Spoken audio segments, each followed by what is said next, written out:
Hello class, good morning and welcome back.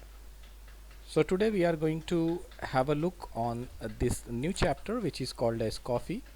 Here we are going to have a look on different aspects and try to gain more knowledge about the coffee. So fasten your seat belt. Here we are going to start. तो चलिए शुरू करते हैं coffee का introduction. तो सबसे पहले हमारे मन में सवाल आता है कि व्हाट इज़ कॉफ़ी। तो coffee is a non alcoholic beverage और दुनिया में पानी के बाद सबसे ज़्यादा पिया जाने वाला अगर कोई ड्रिंक है तो वो ड्रिंक कॉफ़ी है। अब कॉफ़ी बनती कैसे है? तो कॉफ़ी बेसिकली कॉफ़ी प्लांट से बनती है। जैसे कि आप यहाँ देख सकते हैं, कर्सर है मेरा, हाइलाइटर है, मेरी लेज़र है, उससे आप देख सकते हैं कि what are the different types of plants. Coffee arabica एक प्लांट है जिसे हम अराबिका कॉफ़ी कहते हैं, या कॉफ़िया कैनोफोरा एक वेराइटी है, या कॉफ़िया लेब्रिका एक वेराइटी है। इन तीनों में से किसी भी प्लांट से बेसिकली हम कॉफ़ी को प्रोड्यूस कर सकते हैं। तो क्या होता है, जब कॉफ़ी का प्लांट हम लगाते हैं 3-4 साल बाद जब वो ग्रो कर जाता है तो उस पर फ्रूट्स आते हैं। Those fruits are called as cherry. Clear? वो हम अभी आने वाली आगे की स्लाइड्स में देखेंगे कि चेरी कैसे होती है और कैसे प्रोसेस होता है, कॉफ़ी प्लांट कैसे दिखता है। तो जो ये चेरीज़ होती हैं, इनको ये जब पक जाती है तो इनको तोड़ लिया जाता है और इस एक पर्टिकुलर चेरी के अंदर 2 सीड्स पाए जाते हैं and the seeds are called as mocha. ठीक है? तो उन मोका को जब हम ड्राई कर लेते हैं, सुखा लेते हैं, और उसके बाद जब हम उसको रोस्ट करते हैं और ग्राउंड करते हैं, see over here it is written as मोका।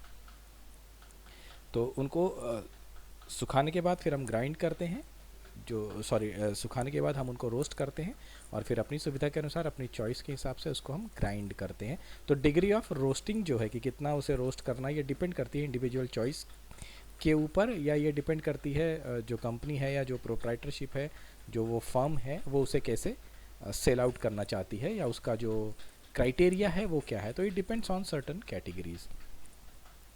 अब हम थोड़ा सा बात करते हैं कि कॉफ़ी जो है ये प्लांट कैसे होता है, कहाँ प्रोड्यूस होता है। तो कॉफ़ी प्लांट जो है it is an evergreen plant which grows in सब ट्रॉपिकल और ट्रॉपिकल क्लाइमेट। क्लियर? और ये पूरी दुनिया में पाया जा सकता है।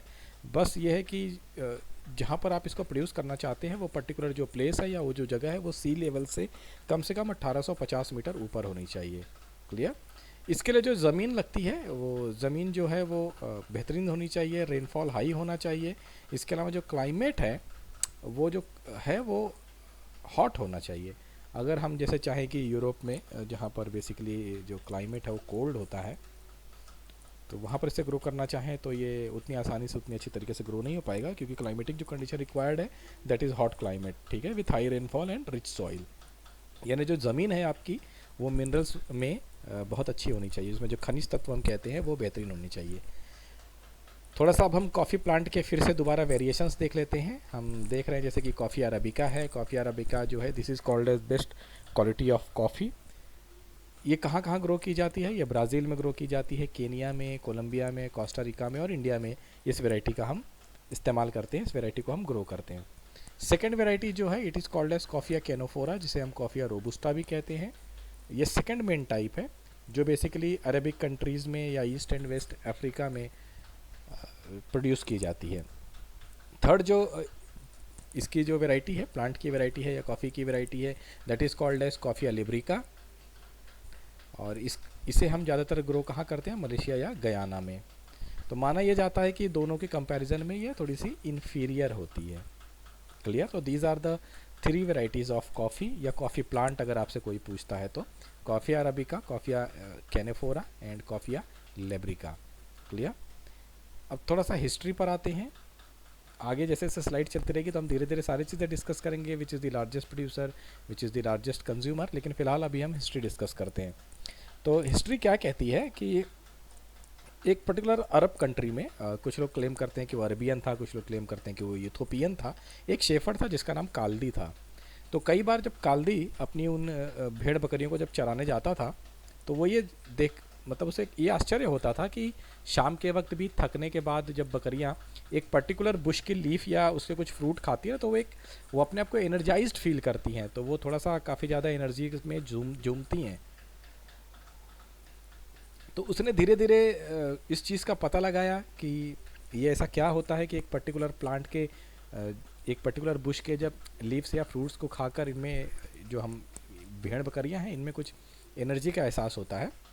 तो उन चीज़ों की उसने खोजबीन चालू की और फिर धीरे धीरे ये चीज़ यही बात औरों को पता चली और लोगों ने उसके साथ एक्सपेरिमेंट करना शुरू किया, उसको अपने ड्रिंक्स में लाना शुरू किया, उसका पीना शुरू किया, उसको प्रोसेस करना शुरू किया और माना यह जाता है कि यहाँ से कॉफ़ी का जन्म हुआ। ठीक है। और एक चीज़ और मैं आपको यहाँ पर बताना चाहूँगा कि जब ये कॉफ़ी को लोगों ने ड्रिंक करना शुरू किया तो दुनिया का पहला जो कॉफ़ी हाउस खुला था वो करीब करीब 6th सेंचुरी में खुला था। वो कायरो और मेका इन दो जगहों पर खुला था। तो आपके जनरल नॉलेज के लिए आप इसे ज़रूर याद रखिएगा कि इंटरव्यू में ये क्वेश्चन पूछा जा सकता है। क्लियर? क्योंकि इस टाइप के क्वेश्चंस मैनेजमेंट ट्रेनिंग लेवल पर पूछे जाते हैं, हम जिन्हें इग्नोर करते हैं या जिन्हें हम सोचते हैं कि ये चीज़ नहीं पूछी जाएगी, उन्हीं चीज़ों को वो पूछते हैं। सो मैं एक बार फिर से रिपीट कर दे रहा हूँ कि जो दुनिया का पहला कॉफ़ी हाउस खुला था वो कायरो और मेका में खुला था और अप्रॉक्सीमेटली ये 6th सेंचुरी में खुला था। तो होप इंट्रोडक्शन में आपको कोई इशू नहीं है, कोई प्रॉब्लम नहीं है। मान लीजिए कोई चीज़ आपको समझ में नहीं आई है तो फिर आपके पास दो ऑप्शन है।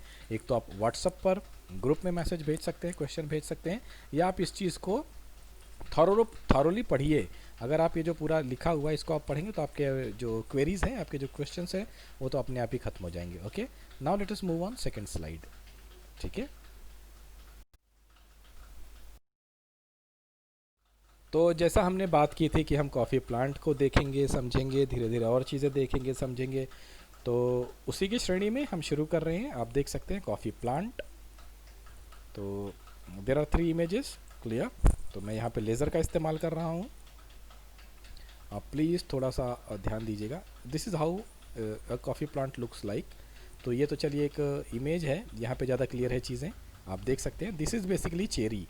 तो ये जो कच्ची अवस्था में है, दिस इज़ रॉ, ये अभी पकी नहीं है, तो this is called as cherry. Coffee fruit is called as cherry, आपने ये याद रखना है। तो जब ये पक जाती है चेरी तो it becomes red like this, that is why it resembles cherry, that is why it is called as cherry. तो आप देख सकते हैं चेरी की तरह ही पूरी दिखती है, इसलिए इसको भी हम चेरी ही कहते हैं। तो एक चेरी के अंदर जैसे मैंने बताया कि 2 सीड होते हैं। तो जब ये आप चेरी को ड्राई कर लेते हैं या वाटेवर आप उसको जब काटते हैं, तोड़ते हैं, तो यू गेट 2 कॉफ़ी सीड्स। और ये कॉफ़ी सीड्स ऐसे होते हैं, they are called as mocha. These coffee seeds are called as mocha. इनको हम आगे रोस्ट करते हैं और उसके बाद हम ग्राइंड करते हैं। क्लियर? तो होप ये चीज़ें क्लियर हैं, यहाँ पर आपको कोई डाउट नहीं है। तो अब हम आते हैं ओरिजिन ऑफ कॉफ़ी की ओर। कॉफ़ी हाउस भले ही 6th सेंचुरी में बना था, लेकिन जो पॉपुलैरिटी कॉफ़ी को मिली वो 15th सेंचुरी में मिली यमन में।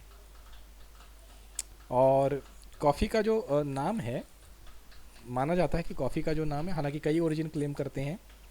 यूथोपिया खुद क्लेम करता है, इजिप्ट खुद क्लेम करता है, लेकिन माना जाता है कि the word coffee is derived from Arabic word which means कहवा। कहवा वर्ड से कॉफ़ी बनी है। क्लियर? जो इटालियन ओरिजिन है कॉफ़ी का, तो जैसे कॉफ़ी को इटालियन लैंग्वेज में काफ़े कहते हैं, आजकल ये कैफ़े बन गया है वो दूसरी बात है, बट इसका जो एक्चुअल प्रोनाउंसिएशन है वो है काफ़े। तो काफ़े जो है वो अरबिक कहवा से ना लेकर ना टर्किश वर्ड से लिया गया है। और एक चीज़ और आप जान लीजिए कि जो कहवा वर्ड है, जो कॉफ़ी को दिया गया है, कहवा वर्ड जो अरब लैंग्वेज का वर्ड है, इसका एक्चुअल मीनिंग जो होती है वो वाइन होती है।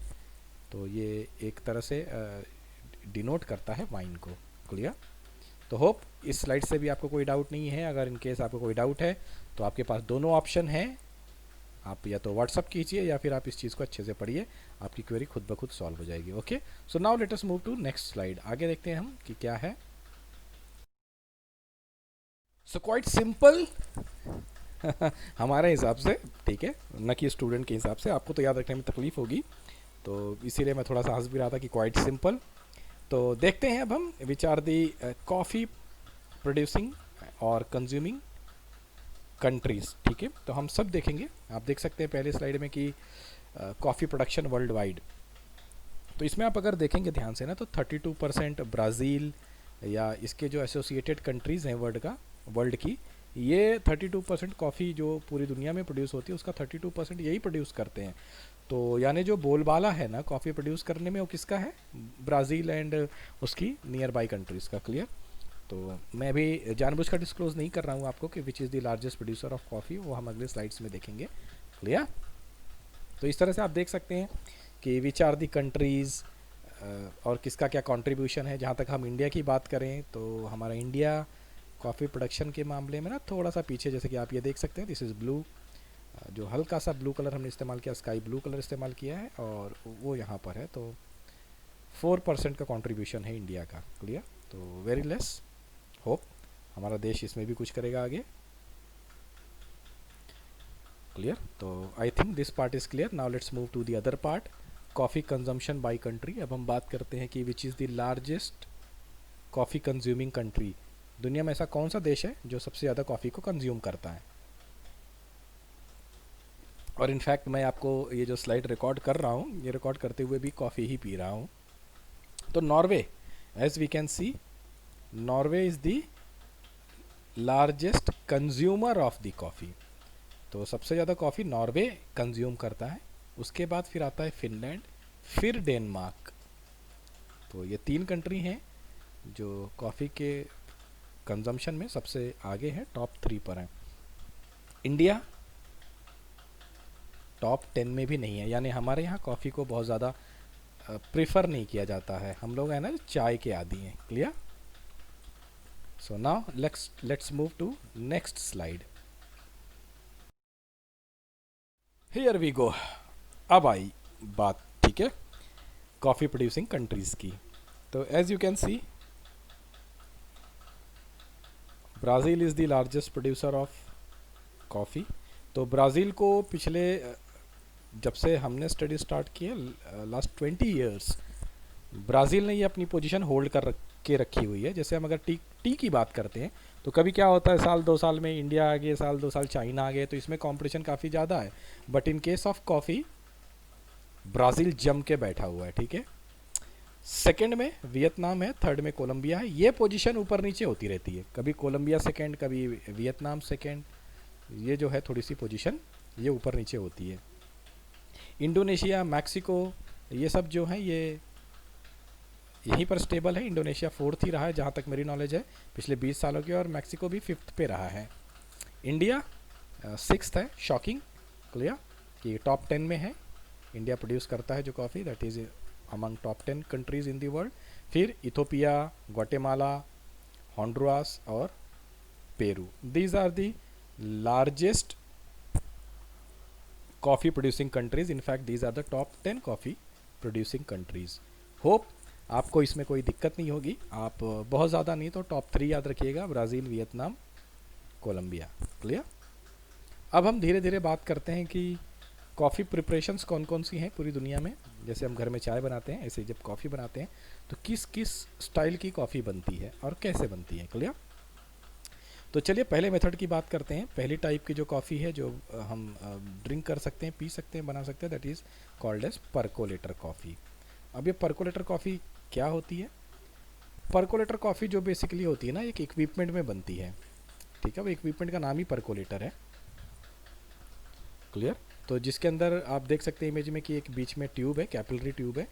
तो नीचे जो होता है वो लिक्विड होता है, पानी होता है। वो जब धीरे धीरे उसको गर्म करते हैं तो वो वेपर बन के राइज होता है कैपिलरी ट्यूब से, फिर वो नीचे गिरता है। तो ये जो मेथड है ये परकोलेटर मेथड है। क्लियर? तो इस मेथड से जब आप कॉफ़ी बनाते हैं तो that particular coffee is called as percolator coffee. हाँ, इसके लिए आपको ये जो आप देख रहे हैं इमेज, इसको आपको कनेक्ट करने के लिए एक बिजली की जो स्विच वगैरह की ज़रूरत भी पड़ेगी। तो ये जो मेथड है ये यूरोप में बहुत फेमस है। यूरोपियन कंट्रीज़ में बेसिकली वो परकोलेटर कॉफ़ी ही ड्रिंक करते हैं। तो this was the first coffee preparation जो हमने डिस्कस किया। Clear? Now let us move to next slide. Percolator के बाद हम दूसरी कॉफ़ी की बात करें तो वो कोना कॉफ़ी है। आप देख सकते हैं कोना कॉफ़ी भी एक अपैरेटस में बन रही है। ठीक है? तो कोना कॉफ़ी भी बनाने के लिए, जैसे परकोलेटर को बनाने के लिए आपको एक पर्टिकुलर इक्विपमेंट या अपरेटस की ज़रूरत थी, वैसे ही आपको कोना कॉफ़ी बनाने के लिए भी एक पर्टिकुलर इक्विपमेंट या अपरेटस की ज़रूरत है। तो इसमें क्या होता है मैं आपको बता दे रहा हूँ। इसमें जैसे आप देख रहे हैं देयर आर 2 चेम्बर्स, ठीक है, ग्लास के बने हुए। ये जो है ना, ये हीटिंग सोर्स है, सोर्स ऑफ हीट है, गैस है मान लीजिए। तो नीचे के पार्ट में हम पानी को बॉईल करने के लिए रखते हैं। यहाँ पर बीचों बीच देयर इज़ अ स्ट्रेनर जिसके ऊपर हम ग्राउंड कॉफ़ी रखते हैं, और सोर्स ऑफ हीट यहाँ होता है। ये जो आप पार्ट देख रहे हैं बेसिकली इसको हम पैर से प्रेस करते हैं। तो जब थोड़ा सा ये पानी हीट हो जाता है और हम उसको पैर से प्रेस करते हैं तो इसके अंदर का जो लिक्विड है वाटर वो राइज करता है धीरे धीरे इस चेम्बर में, और फिर ऊपर जाके जब ये ठंडा होता है तो फिर नीचे गिरता है। तो ये सिलसिला ऊपर नीचे वाला चालू रहता है, शुरू रहता है, कंटिन्यूस रहता है। तो मोर और लेस परकोलेटर की तरह, बस थोड़ा सा शेप या डिज़ाइन बदल गई है इक्विपमेंट की। तो this particular coffee, the coffee which is made through this apparatus is called as Kona coffee. Clear? So simple, quite simple. Now let's move to third preparation which is called as espresso coffee. तो आप देख सकते हैं espresso coffee इस machine से बनती है। The machine itself is called as espresso machine. तो ये जो इस तरह की कॉफ़ी है, इस तरह की कॉफ़ी की शुरुआत जो हुई थी वो इटाली से हुई थी।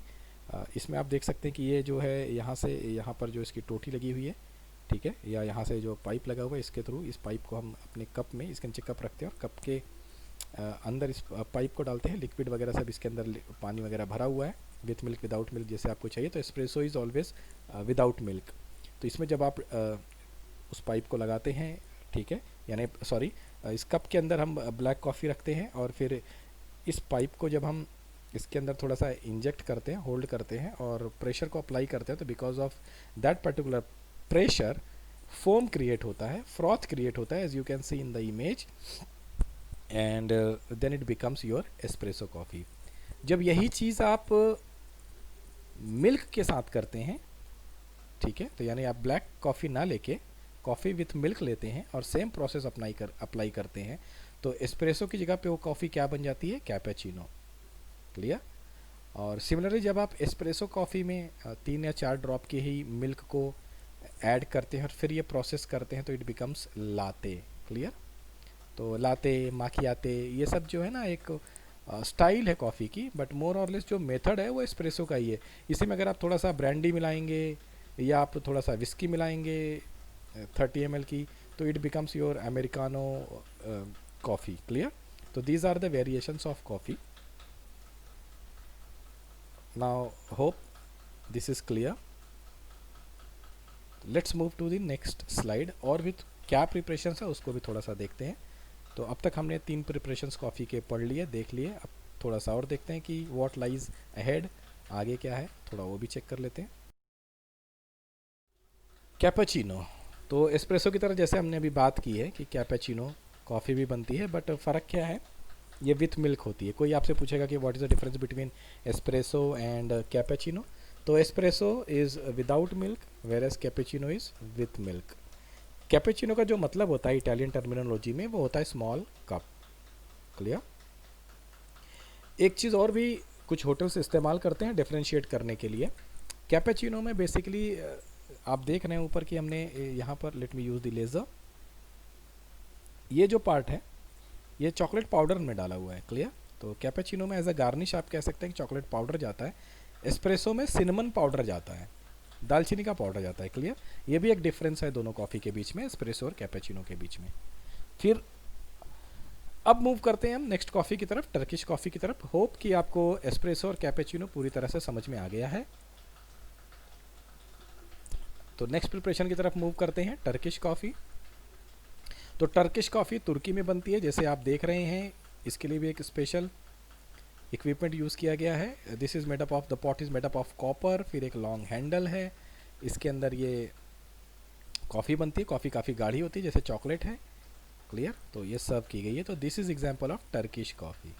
Clear? Hope again this is clear. Now let us move to our next slide. तो आजकल एक चीज़ और बहुत फेमस हो गई ना, आइस टी की जिस तरह ही क्या है, आइस्ड कॉफ़ी भी बनती है। तो आइस्ड कॉफ़ी बनाने का मेथड भी एकदम सिंपल है। ब्लैक कॉफ़ी को बनाते हैं और लाइम ऐड करते हैं, शुगर सिरप ऐड करते हैं ग्लास में, हाई बॉल लेकर आप उसमें दोनों चीज़ें ऐड करने के बाद ऊपर से फिर देन हम आइस डाल देते हैं, आइस क्यूब्स डालते हैं, ग्लास को पूरी तरह से आइस क्यूब से भर देते हैं, and then we pour a black coffee over it, it becomes iced coffee. Clear. लेकिन रिकमेंडेड हमेशा ये है कि जब भी आप आइस कॉफ़ी बनाना है, आइस टी या आइस कॉफ़ी आपको बनाना है, तो ब्लैक टी या ब्लैक कॉफ़ी बनाकर आप उसको रेफ्रिजरेटर में कुछ घंटे रख के चिल कर लें। अदरवाइज़ क्या है कि जब भी आप उसको आइस के ऊपर पोर करेंगे तो आइस अगर वो हॉट है, आपकी जो ब्लैक कॉफ़ी या ब्लैक टी अगर हॉट है, तो जो आइस है ना वो तुरंत के तुरंत मेल्ट हो जाएगी, मेल्ट होने लगेगी। तो उस चीज़ को अवॉइड करने के लिए रिकमेंड क्या करते हैं कि एटलीस्ट आप ब्लैक कॉफ़ी या ब्लैक टी अगर आपको आइस टी देनी है तो, हालांकि टॉपिक तो हमारा आइस टी का नहीं है, लेकिन फिर भी मैं बता दे रहा हूँ कि फिर उसको आप ब्लैक टी या ब्लैक कॉफ़ी बनाने के बाद उसको ठंडा कर दें, रूम टेम्परेचर पर लाएं, और उसके बाद आप उसको रेफ्रिजरेट कर दें। इससे क्या होता है, टेस्ट भी बेहतरीन आता है और आइस भी आपकी जल्दी से पिघलती नहीं है। क्लियर। अब हम आखिरी चीज़ देखते हैं, let's move to our final coffee which is called as Irish coffee. तो आयरिश कॉफ़ी क्या है, ये एक स्पेशलिटी कॉफ़ी में आती है, जैसे आप देख रहे हैं। तो this part is cream. Clear.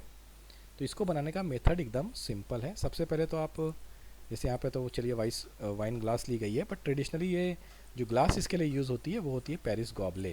Clear. आजकल पेरिस गॉबले देखने के लिए नहीं मिलते, इसलिए अल्टरनेटिव आप कोई भी ग्लास ले सकते हैं। तो जनरली आप कोई भी वाइन ग्लास ले लीजिए। तो सबसे पहले वाइन ग्लास लेकर आप उसके अंदर हम क्या करते हैं, सबसे पहले हम उसके अंदर टीस्पून डालते हैं। कॉफ़ी स्पून छोटा होता है काफ़ी वो इस ग्लास से भी छोटा होगा, इसलिए हम कॉफ़ी स्पून का इस्तेमाल ना करके ना टीस्पून डालते हैं इसमें। क्लियर।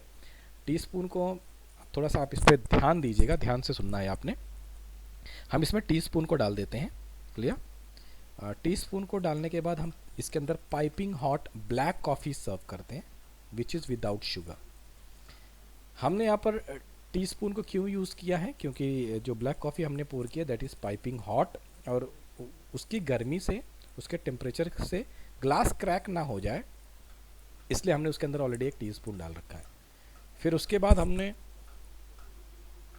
गेस्ट से हमेशा पूछना है कि शुगर की अमाउंट कितनी होगी।